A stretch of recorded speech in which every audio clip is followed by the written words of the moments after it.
이번에 발표할 내용은 모코와 심클레어입니다.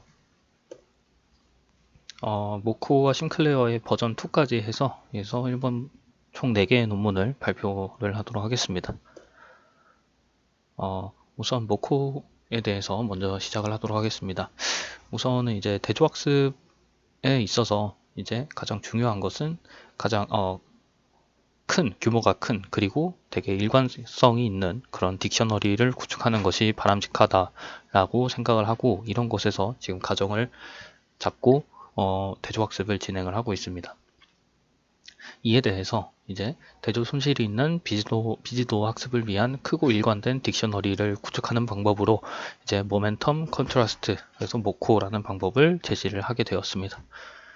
그래서 원래는 이제 기존에는 트레이닝을 위해서 네거티브 샘플을 미니 배치의 형태로 다루게 되었는데, 근데 이런 경우에는 이제 성능을 높이기 위해서는 네거티브 샘플이 많아야지 되게 비교할 대상이 많아지기 때문에 유리하게 됩니다. 하지만 이렇게 하려면 또 이제 높은 성능을 위해서는 네거티브 샘플을 많이 넣을 수 있는 큰 배치 사이즈를 사용해야 한다라는 문제점이 있습니다. 이런 것에서는 사실 다음에 다룰 논문이긴 하지만 이제 엔드투엔드의 가장 대표적인 모델인 심클레어 같은 경우가 이런 문제들이 발생하게 된다라고 얘기를 할 수가 있겠고요. 그래서 이런 것에 대해서 이제 대조 손실을 사용해서 인코딩된 요 옆에 있는 쿼리 Q에 대한 부분, 그리고 이거를 이제 또 인코딩된 키 딕셔너리 이 K로 표시된 부분들에 대해 이제 일치를 시키는 과정을 하게 됨으로써 시각적인 표현을 이제 인코딩하는 그 인코더를 훈련을 하게 됩니다. 그래서 특정 크기의 딕셔너리를 정의해서 이제 샘플들의 키 값을 이제 보시는 것처럼 저장을 하게 됩니다. 이 쿼리와 매칭되는 값을 이제 플러스, 그러니까 포지티브 키로, 이 외에는 이제 네거티브 키로 분류를 해서 추출을 하게 되고요. 그래서 따라서 이제 메모리 문제에 대해서 이제 앞에서 말씀드린 것처럼 큰 배치 사이즈를 사용해야 되는 그런 메모리 문제들을 이제 Q라는 시스템, 그리고 모멘텀 방식을 적용을 해서 이제 일관성을 유지시키면서도 이 메모리 문제를 해결하려는 그런 아이디어를 이제 사용을 하고 있습니다.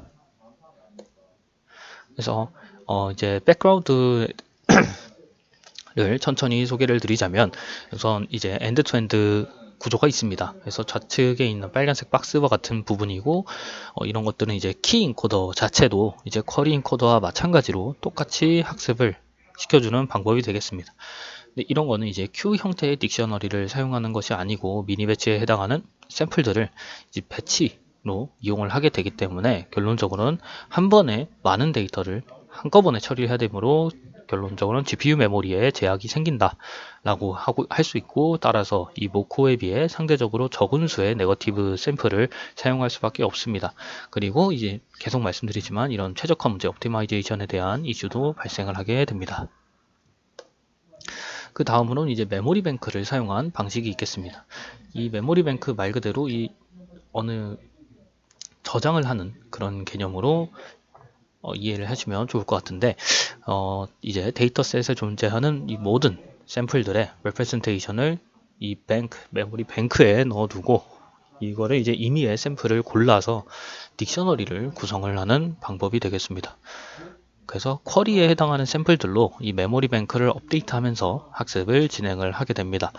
근데 이제 이 가운데 있는 B번, 이 가운데 있는 구조 같은 경우는 이 메모리 뱅크 안에 있는 키들이 이 빠르게 변화하는 쿼리 인코더의 결과값으로 업데이트가 진행이 되게 됩니다. 따라서 딕셔너리의 일관성에 대해서 문제가 생길 수 있고, 그래서 학습이 제대로 되지 않는 경우가 발생할 수 있다라고 단점을 얘기하고 있습니다.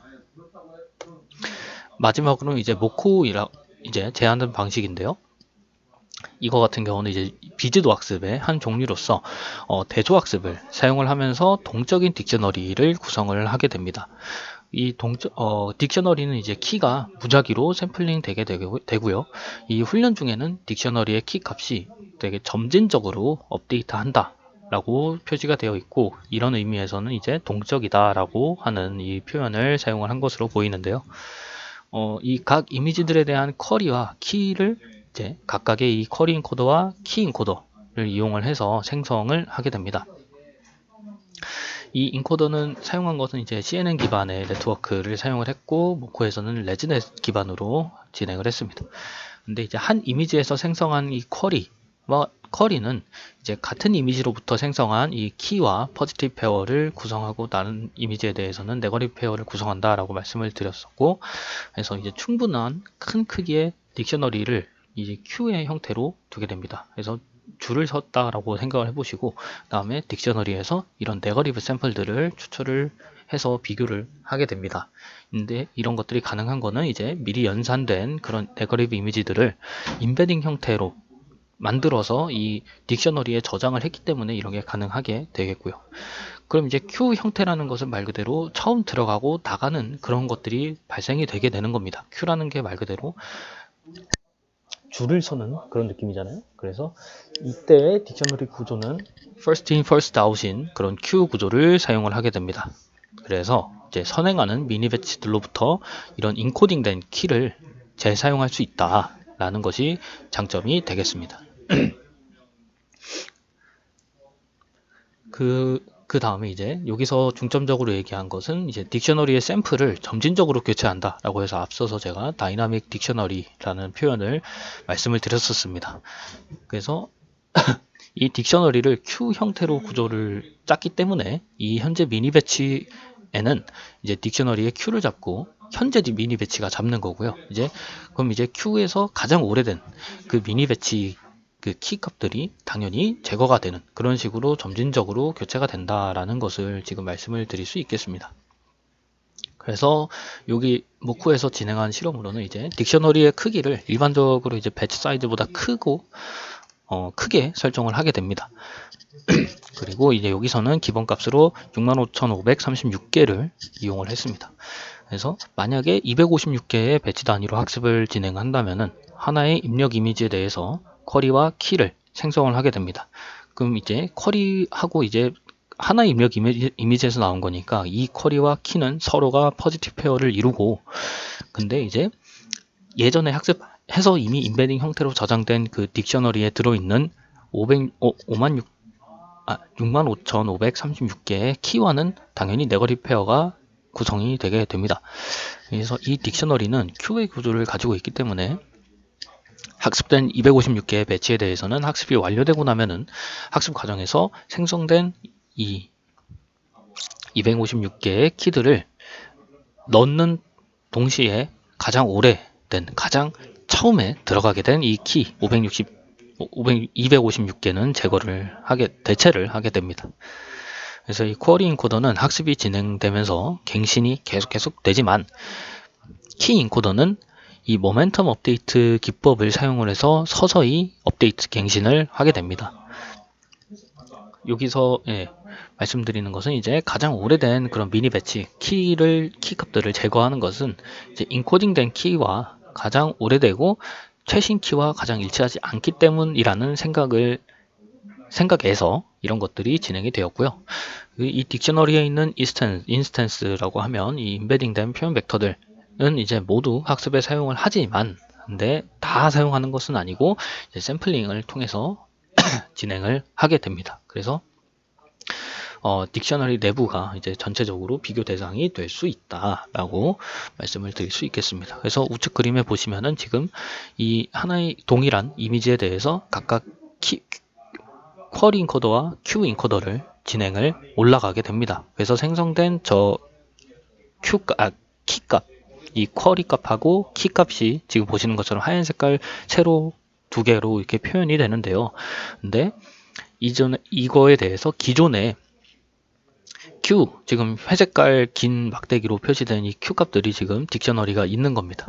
이런 것들에 대해서 같은 이미지에서 이미 처리가 된 저 두 개의 세로 그 직사각형 하얀 색깔은 서로가 이제 포지티브 페어로 구성이 되는 거고, 그 외에 회색깔들은 전부 다 네거티브 페어로 구성이 되게 되는 겁니다. 그 다음에 마지막에는 이제 학습하고 나서는 저것들은 이제 Q 형태니까, 지금 여기서 보면은 이제 지금 맨 오른쪽에 있는 Q가 제거가 되는 거고, 이렇게 계산된 이 미니 배치에서 계산된 거는 다시 컨캣을 해서 새롭게 딕셔너리를 업데이트하는 그런 구조라고 이해해 주시면 좋을 것 같습니다. 이 컨트라스티브 러닝에 대해서 이제 딕셔너리에 대해서 좀 자세하게 살펴보면은 우선은 이제 로스 펑션으로는 info nce라는 로스 펑션을 사용을 했습니다. 그래서 요 로스 펑션 같은 경우는 이제 쿼리와 퍼시티브 키가 유사하고 나머지 네거티브 키와는 유사하지 않을 때 값이 작아지는 이 크로스 엔트로피 기반의 로스라고 설명을 할 수 있고, 이런 것들에 대해서 유사도는 유사하다라는 표현에 대해서 유사도는 많이 쓰이는 그런 내적 연산을 통해서 진행하게 됩니다. 그래서 여기 지금 보시는 것처럼 수식을 보면은 이 쿼리 값, 이 Q와 이 분자합 구조에는 이제 쿼리와 퍼시티브 페어가 지금 내적을 통해서 유사도를 계산하고 있는 것이고, 모 쪽에는 이제 쿼리와 네거티브 페어에 대해서 내적을 통해서 유사도를 계산을 하게 됩니다. 이런 것들에 대해서 이제 딕셔너리에서 샘플링된 네거티브 페어의 개수인 K개만큼 다 진행을 하게 됩니다. 그래서 이것에 대해서는 이제 전체적으로는 이제 소프트맥스 구조를 사용을 해서 네거티브 이미지를 포함한 이 전체 이미지에 대해서 현재 이미지와 퍼시티브 이미지가 같을 이미지일 확률을 계산하게 됩니다. 여기서 마이너스 로그를 취해주면서 이제 현재 이미지와 퍼시티브 이미지가 같은 이미지일 확률이 높을수록 결론적으로는 전체 로스는 줄어들게 되게 됩니다. 그래서 요 위에 있는 표현들에 대해서는 하단에 정리한 거를 봐주시면 좋을 것 같습니다. 그리고 여기서 이제 모멘텀 업데이트를 진행을 하게 됩니다. 그래서 인코더, 이 키 인코더에 대해서 이제 모멘텀 형식으로 업데이트를 하게 된다라고 말씀을 드릴 수 있겠고, 여기서 왜 그렇게 했냐면 이제 Q를 이용을 하게 되면은 딕셔너리는 크게 구성을 할 수 있지만 이제 이 아까 했던 것처럼 막 65,500개에 달하는 그런 모든 딕셔너리들을 그에 해당하는 딕셔너리에 대해서 역전파를 통해서 키 인코더를 업데이트한다라는 것은 굉장히 오래 걸리고 어렵고, 또한 이렇게 하게 되면 초반에 얘기했던 그런 값이 빠르게 변화하는 단점이 발생하게 됩니다. 이런 문제들을 해결하기 위해서 키 인코더를 따로 학습을 하지 않고 이제 학습된 쿼리 인코더를 그대로 가져와서 모멘텀 업데이트를 진행을 하게 됩니다. 그래서 공식적으로는 이제 그 쿼리 인코더, 그러니까 FK의 파라미터들을 이제 세타 K로 놓고 그 다음에 쿼리 인코더의 그 값들을 다음과 같이 세타 Q로 표시를 해서 보게 된다면은 제가 반대로 말씀드렸네요. 그래서 키 인코더와 쿼리 인코더라고 이렇게 보시면은 이 키 인코더의 파라미터를 하단에 있는 것처럼 이제 업데이트를 진행을 하게 됩니다. 그래서 얘는 직접적으로 백프로파게이션에 의해서 학습이 되는 것이 아니라 쿼리 인코더의 파라미터 값들을 그대로 가져와서 얘네들을 점진적으로 이용을 해서 업데이트를 한다라고 이해를 해주시면 좋을 것 같고, 결과적으로는 이제 Q의 키가 다른 인코더에 의해서 인코딩이 되지만 결론적으로는 인코더 간의 차이를 작게 만들 수 있다라고 얘기를 하고 있습니다. 그래서 요것에 대해서는 실험 부분을 먼저 가져와서 보여드리면은 이제 모멘텀 값을 이제 비교적 크게 해서 0.999 정도로 잡고 하면은 더 잘 작동한다라고 얘기를 하고, 이런 것들은 이에 대해서는 이제 천천히 진화하는 키 인코더가 키 값들의 컨시스턴시를 유지를 하고 이는 이제 Q를 사용하는 핵심임을 시사한다 라고 해석을 할 수 있겠습니다. 그리고 그 다음에 이런 대조학습 문제를 진행을 하면서 발생되는 문제들에 대해서도 또 다른 해결 방식으로는 이제 셔플링 배치 노멀라이제이션이라는 것을 또 사용을 했습니다. 이 멀티 GPU 디바이스로 학습을 하는 이런 대조학습의 특성상 대조학습의 특성상 이렇게 멀티 GPU 디바이스로 학습을 하게 되는데, 근데 이제 원래는 기존의 이제 레지넷 구조에서처럼 이제 배치 노멀라이제이션을 이제 그냥 일괄적으로 진행을 했었습니다. 한꺼번에. 근데 이런 것들에 대해서 이제 디바이스별로 독립적으로 하는 것이 되겠고요. 근데 이런 것으로 인해서 결론적으로는 데이터가 이런 디바이스별로 편향되어서 배치 노멀라이제이션 과정에서 전체 데이터를 분석하는 과정에서 정보를 잃는 현상이 발생했다라고 얘기를 하고 있습니다. 그래서 따라서 키 인코더의 경우에 대해서는 GPU에 이제 배포를 하기 전에 이 현재 미니 배치의 샘플 순서를 섞은 다음에 인코딩 후에 다시 섞는다라고 얘기를 하고 있는데, 여기 말이 좀 어려운데 그 아래 그림을 보시면은 이제 GPU가 다음과 같이 멀티 GPU로 학습을 하게 되는 과정에서 원래는 그냥 동일하게 진행을 했습니다. 하지만 이런 것들을 이제 하지 않고 일단은 이 배치들을 먼저 가져와서 컨캣을 한 다음에 셔플링을 하고, 이 셔플링한 것들을 다시 이제 재분배를 해주는 그런 것으로 한다라고 간단하게 이해해 주시면 되고, 이 부분에 대해서는 사실 모코의 컨트리뷰션은 아니고 실험을 하다 보니까 이런 문제가 있었다라고 해서 한 것이기 때문에 이 부분에 대해서는 이렇게 가볍게 얘기하고 넘어가도록 하겠습니다. 그리고 실험 파트로 보게 되면은 우선은 리니어 클래시피케이션 프로토콜에 대해서 보게 되면은 이제 심클레어와 같은 엔드-투-엔드 방식에 대해서는 메모리 문제가 있어서 딕셔너리 사이즈를 일정 크기 이상 키울 수가 없었다 라고 하고 있습니다. 그래서 검은 색깔 X자 표시의 선을 보면은 지금 보시면 1024개에서 이제 실험이 끊기는 1024개까지만 진행이 됐고, 그 다음에 이제 메모리 뱅크를 사용한 경우에 대해서는 제안한 것처럼 라지 딕셔너리를 사용할 수 있어서 미니 배치 문제, 메모리 문제를 해결했다. 하지만 제안한 것처럼 컨시스턴시는 유지되지가 않아서 비교적 낮은 성능을 보인다 라고 얘기를 하고 있습니다. 그래서 지금 파란 색깔 점선을 보시면 이해가 되실 것 같고, 마지막으로 이제 모코 제한된 방법의 경우에는 네거티브 샘플을 학습을 시켜도 컨시스턴시를 유지를 하기 때문에 이 비교 모델들 비교하는 구조들 프레임워크보다 높은 성능을 달성했다라고 분류 성능을 얘기를 하고 있고요. 네, 그리고 이 오른쪽에 있는 표와 같은 경우에서는 이제 다양한 아키텍처, 백본 모델을 사용했을 때 어떻게 그 애큐레시가 나오나에 대한 부분이고, 결론적으로는 모코에 대해서 레즈넷 50인데 이제 더 와이드하게 한 그런 더 깊고 크게 한 모델에 대해서 당연히 성능이 더 잘 나왔다라는 것을 보여주고 있는 결과입니다. 네.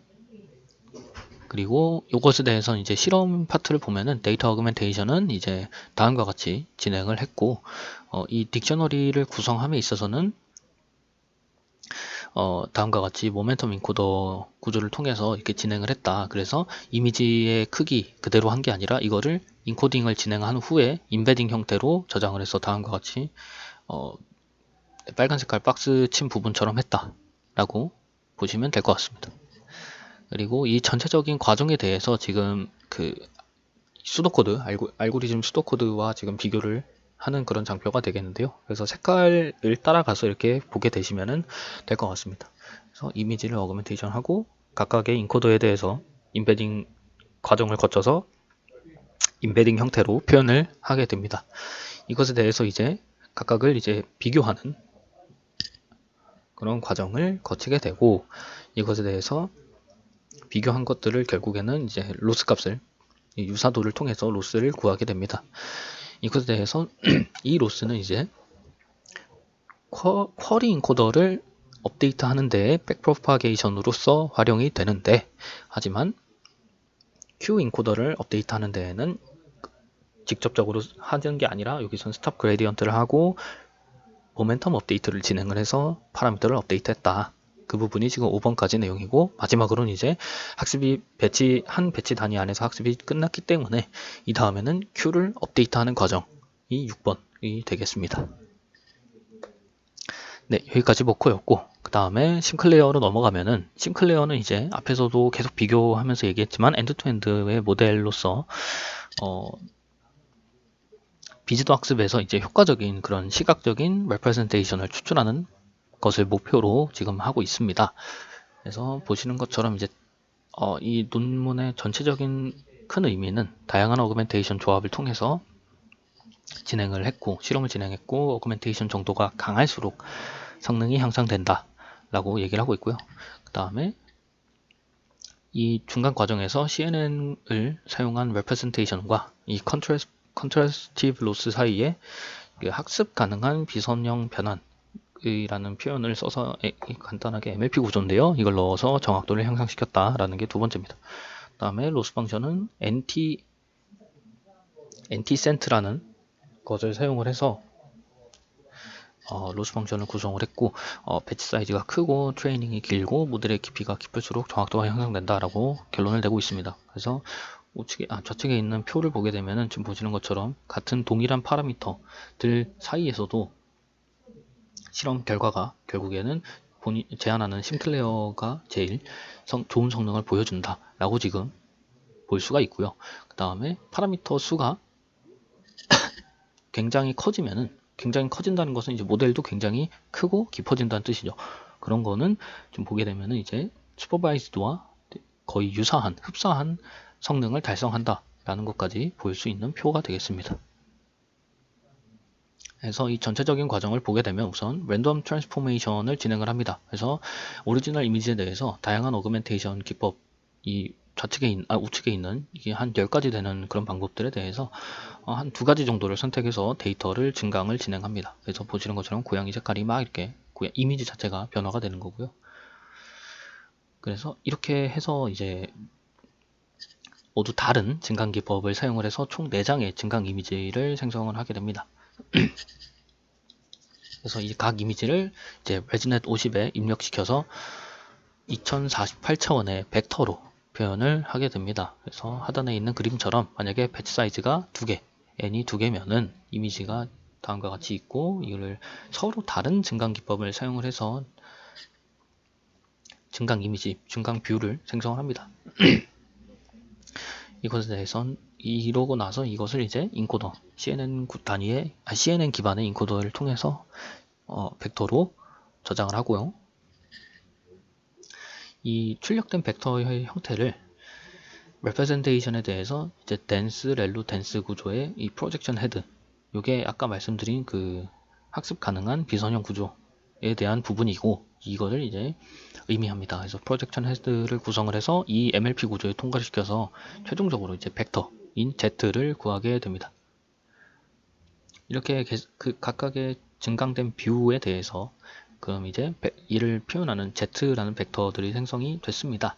이것에 대해서 이제 각 증강 이미지에 대해서 계산된 벡터들로 이제 유사도를 계산을 하고 여기서는 이제 코사인 유사도를 사용을 해서 진행을 했습니다. 그래서 보시는 것처럼 그 가운데 있는 것처럼 코사인 유사도를 진행을 하게 되고 결론적으로는 제일 좌측에 있는 표와 같이 뭐 제일 흡사하면은 가장 진한 형식이 되겠죠. 그래서 이렇게 이제 시밀러리티를 이제 구하면 이제 이것에 대해서 softmax 함수를 사용을 해서 최종적으로 이미지와 가장 유사한 것을 결정을 하게 됩니다.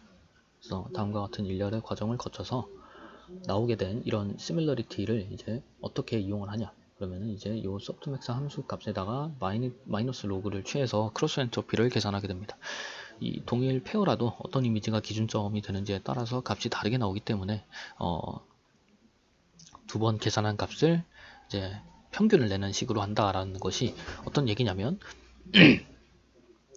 그 기준 이미지에 대해서 내가 어떤 이미지를 기준으로 잡고 유사도를 정하느냐에 따라서 이게 이미지 그 시뮬레리티가 다르게 나오기 때문에 그렇게 진행을 한 것으로 보입니다. 그래서 어떤 얘기냐면 지금 요 분모 쪽에 보게 되면은 요 시밀러리티에 대한 계산이 지금 보시는 것처럼 전체 다 여기 표를 보면은 이게 사실 유사도를 계산하면은 본인까지의 비교를 다 포함하면 4바이 4니까 16개가 있겠지만 그 16개의 그 유사도를 다 사용하는 것이 아니라 기준점을 잡고 그거에 대한 다른 그림들과의 유사도만 계산하는 것이기 때문에 다음과 같은 과정을 하게 된 것입니다. 그리고 네, 요건 말씀드린 것처럼 결국에는 이제 이렇게 평균으로 계산된 로스 펑션에 대해서 배치 사이즈의 크기에 n만큼 나눠주게 됩니다. 이 로스 펑션은 이제 NT 센트라는 그런 방식을 해서 계산을 하게 되고요. 이 배치 사이즈에 대해서는 다음과 같이 쭉 진행이 됩니다. 그래서 배치 사이즈가 n개면은 이제 뷰에 대해서는 이제 2n개가 생성이 되겠죠. 근데 이것에 대해서는 이제 포지티브 페어는 이제 2개밖에 안 되고 나머지는 전부 다 네거티브 페어로 구성이 되는 그런 거대한 그 구성을 데이터 환경을 만들 수가 있습니다. 그래서 트레이닝 같은 경우에서는 다음과 같은 사이즈들을 여러 개 나눠서 실험해봤고 결론적으로는 이제 다양한 실험을 해봤다라는 것이 되겠습니다. 그리고 이 데이터 어그멘테이션 파트에 대해서도 지금 이제 두 종류의 샘플을 만들기 위해서 이제 서로 다른 모델 구조를 가진 네트워크를 이용을 하지만 이제 랜덤 크로핑만으로도 증강의 다양한 그런 비율을 반영할 수 있다라고 지금 얘기를 하고 있습니다. 그래서 여기 좌측의 그림을 보시면은 A번 같은 경우는 이제 receptive 필드가 이제 다른 그 두 개의 CNN을 사용해서 하나는 이제 로컬 정보만 A 같은 경우가 되겠죠. A의 그 대문자 A 같은 경우는 로컬 정보 위주, 다른 B번 같은 경우는 이제 글로벌 정보 위주로 추출을 해서 컨트라스티브 로스를 적용을 하게 됩니다. 그리고 B번 같은 경우는 이제 특정 뷰를 통해서 인접한 뷰를 맞추는 방법으로 한다라고 하고 있고 이거 말고 이제 그냥 일반적인 어그멘테이션 방법 같은 경우는 한 10개를 소개했지만 사용한 거는 실제로 한 5개 정도를 사용을 하게 되었습니다. 그래서 그 각각에 대한 결과를 보게 되면은 그 단일 증강 기법만 사용하는 것보다 다른 것들을 같이 2개 이상을 조합해서 하는 것이 더 좋은 성능을 보였다 라고 얘기하고 있고, 그리고 보시면은 컬러라는 그 어그멘테이션 방법을 적용을 하면은 그 중에서도 가장 좋은 성능을 보인다 라고 얘기를 하고 있습니다. 네, 이것에 대해서 이제 컬러 디스토션과 이제 모델의 깊이에 대한 얘기를 하게 되면은 앞에서 얘기한 것처럼 이제 단일 증강 기법만 쓰는 게 아니라 다양한 증강 기법을 하게 되면은 데이터에 더 큰 분포적인 차이를 줄 수가 있고, 이는 이제 이미지를 해석하는데 더 높은 난이도를 부여를 하게 됩니다. 그래서 좌측에 있는 이 그림과 표를 보게 되면은 앞에서 얘기한 것처럼 컬러 디스토션을 사용을 하게 되면 가장 성능이 좋게 나온다고 말씀을 드렸는데, 그래서 이 컬러 디스토션을 사용하지 않으면은 이 이미지 간에 그 분포적인 차이가 거의 없는 그 되게 유사한 이미지들이 나오게 돼서 그 차이를 통해서 학습을 하는 이 대조학습에 대해서는 조금 효과가 적어지는데, 근데 B번 같이 이제 컬러 디스토션을 사용하게 되면 각각의 각각의 뷰에 대해서 생성되는 차이가 더 커진다. 그래서 학습이 더 잘 된다 라고 주장을 하고 있고, 실제 실험도 하단에 있는 표로 보게 되면은 결론적으로는 잘 되는 것을 확인할 수가 있습니다. 그리고 우측에 있는 거는 이제 모델의 파라미터와 그 사용하는 프로젝션 헤드와 그런 것들에 대한 차이가 되겠는데요. 결론적으로는 이제 인코더 모델이 깊을수록 클수록 그리고 프로젝션 헤드를 사용하면 더 좋은 성능을 보여준다라고 얘기를 하고 있습니다. 그리고 이제 프로젝션 헤드에 대해서는 이제 다음과 같이 지금 볼 수가 있는데 우선은 이 클래시피케이션 문제를 진행을 하게 되면 결론적으로는 프로젝션 헤드까지만 있으면 프로젝션 헤드까지 끝까지 다 사용을 하게 되면 가장 좋은 성능을 보인다 라고 지금 우측표에서 확인을 할 수가 있고요. 그리고 이 로스 펑션에 대한 차이에 대해서도 원래는 이제 NT-CENT라는 모델을 로스 펑션을 썼지만 이거 말고 다른 것들을 썼을 때에는 뭐 다음과 같은 차이가 있다 라고 보고 있습니다. 그리고 마지막으로 이제 이 심클레어의 다운스트림 태스크에 대해서는 말씀드린 것처럼 이제 프로젝션 헤드까지 통과한 이 아웃풋 벡터를 사용을 해서 하는 거는 지금 이 정보들이 제거가 된다라고 얘기를 하고 있어서, 따라서 이제 프로젝션 헤드 이전에 이 이미지 인코딩 과정에서까지의 그 레프레젠테이션을 사용을 하는 것이 더 다른 그 태스크에 적용할 때 더 효과가 좋다라는 것도 얘기를 하고 있습니다. 네, 여기까지가 모코와 심클레어에 대한 얘기였고, 이 다음에는 이제 모코가 심클레어를 차용해서 또 업그레이드한 버전인데 이것에서도 어떤 부분이 임프루브먼트가 생겼는지를 보여드리겠습니다. 그래서 우선 모코 같은 경우는 그냥 간단하게 인코더 구조만 사용을 해서 진행을 했기 때문에 그 심클레어에서의 MLP 기반의 프로젝션 헤드를 끝단에다가 추가를 하는 실험을 진행을 했습니다. 그래서 모코는 이제 레즈넷의 원래는 마지막에는 이제 그 글로벌 에버리지 풀링 레이어를 연결된 그런 리니어 레이어를 기본 인코더로 사용을 했습니다. 하지만 심클레어 같은 경우는 앞에서 말씀드렸다시피 이 글로벌 에버리지 풀링 레이어까지를 이제 베이스 인코더, 그러니까 비주얼 레프레젠테이션을 추출하는 걸로만 했고, 그 다음에 이제 댄스 렐루 댄스 구조의 MLP 구조의 프로젝션 헤드를 연결했었는데요. 이런 것들에 대해서 모코2도 이런 심클레어의 구조를 채용해서 실험을 했고, 결론적으로는 이 빨간 색깔 박스처럼 MLP 구조를 넣는 것이 5.6%의 리니어 이밸루에이션, 리니어 애큐러시를 향상시켰다라고 얘기하고 있습니다. 그 다음에 이제 데이터 어그멘테이션에 대한 얘기로서는 이제 심클레어처럼 다양한 그런 이미지 어그멘테이션을 진행을 했고, 그래서 가우시안 블러링이라는 걸 추가했을 때 이 파란 색깔이 결론적으로는 기존보다 2.8% 성능이 향상했다. 세 번째는 이제 코사인 러닝 레이트 스케줄이라는 것을 추가를 했다라고 하는데요. 그래서 이 심클레어에서의 사용했던 방법을 그대로 적용을 해서 진행을 해보니까 결론적으로는 이 빨간 색깔 박스 친 부분들이 각각 매칭되는 그런 비교 실험이 되겠는데요. 그걸 봤을 땐 이 제한된, 그러니까 모코 버전 2가 그 비교되는 심클레어 버전들과 해봤을 때 점점 더 좋은 성능을 보인다 라고 얘기를 하고 있습니다. 네, 여기까지가 모코 버전 2였고요. 그리고 심클레어 버전 2 같은 경우는 조금 더 차이가 생겼는데, 이제 이런 원래는 이제 그냥 쭉 언슈퍼바이스드로 진행을 했는데, 여기서 이제 퓨 라벨 데이터셋을 활용한 심클레어를 이제 파인 튜닝을 하는 것을 추가했습니다. 그리고 작거나 같은 크기의 모델로의 그런 디스틸레이션 과정을 통해서 모델의 효율성을 극대화시켰습니다. 그래서 심클레어 기반의 이런 비주도 학습 방법으로 비주얼 레프레젠테이션을 학습을 하는 건 그대로 진행을 했습니다. 그 이후에 이제 적은 라벨 데이터를 이용해서 이를 파인 튜닝하는 과정을 추가로 한 것이고요. 여기서 이제 이 CNN 구조의 태스크 어그노스틱이라는 표현을 썼는데, 이런 거는 이제 하단에 있는 그런 이유로 인해서 이렇게 표현을 했다라고 이해해 주시면 좋을 것 같고, 결론적으로는 되게 고도화시키는 과정이 되었습니다.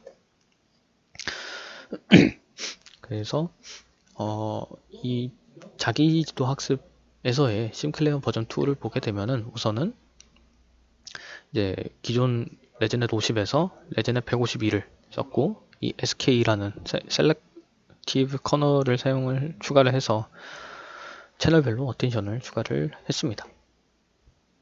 그리고 이 프로젝션 헤드를 구성하는 리니어 레이어의 개수를 이제 2개에서 3개로 했다라고 하는 게, 저는 댄스 렐루 댄스에 대해서 댄스 렐루 댄스, 뭐 렐루 댄스 뭐 이런 식으로 증가를 시켰다라고 이해를 하고 있고요. 그리고 이 모든 후에 이 프로젝션 헤드를 다 사용을 안 하는 게 아니라 첫 번째 리니어, 첫 번째 댄스까지를 이제 인코더에 포함시키는 것으로 이제 어느 정도의 조그마한 성능 향상을 가져왔다라고 얘기하고 있습니다. 그리고 이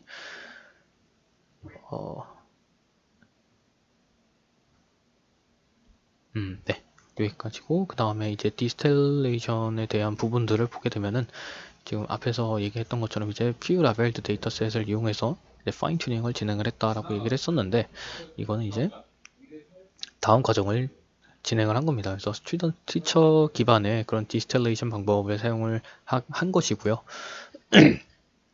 다음과 같이 그 수행 과정을 진행을 하게 되었습니다.